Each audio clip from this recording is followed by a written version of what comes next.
আসসালামু আলাইকুম। আজকের আলোচ্য বিষয় বদনজর। বদনজর হলো অন্যের অর্জনে জ্বলতে থাকা হিংসুকের বিষাক্ত দৃষ্টি।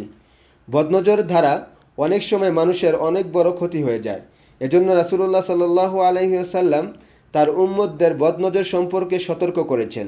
আবু হুরায়রা রাদিয়াল্লাহু আনহু থেকে বর্ণিত যে রাসূলুল্লাহ সাল্লাল্লাহু আলাইহি ওয়াসাল্লাম বলেছেন, বদনজর লাগা একটি সত্য ব্যাপার, অর্থাৎ মানুষের কুদৃষ্টি আসলে প্রভাব ফেলে। তাই নিজেকে এবং তার নিজের সন্তান সন্ততি ও সম্পদকে মন্দ লোকের কুদৃষ্টির আড়ালে রাখার চেষ্টা করতে হবে। সকাল সন্ধ্যা মহান আল্লাহর কাছে মন্দ লোকের কুদৃষ্টি থেকে আল্লাহর আশ্রয় চাইতে হবে। অনেক সময় বদনজরের প্রভাবে কোমলমতি শিশুদের বিভিন্ন রকম রোগ ব্যাধি দেখা দেয়। ছোট্ট বাচ্চাদের ক্ষেত্রে এই দোয়াটি খুবই উপকারী। বিসমিল্লাহিল্লাযী লা ইয়াদুররু মা ইসমিহি শাইউন ফিল আরদি ওয়ালা ফিস সামাই ওয়া হুয়াস সামিউল আলিম।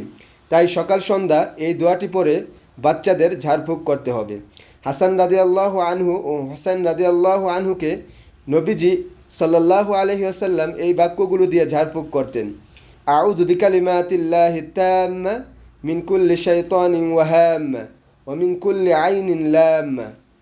হজরত ইব্রাহিম আলাইহিসসালাম তার ছেলে হজরত ইসহাক আলাইহিসসালাম ও হজরত ইসমাইল আলাইহিসসালামকে এই দোয়ার মাধ্যমে ঝাড়ফুঁক করতেন।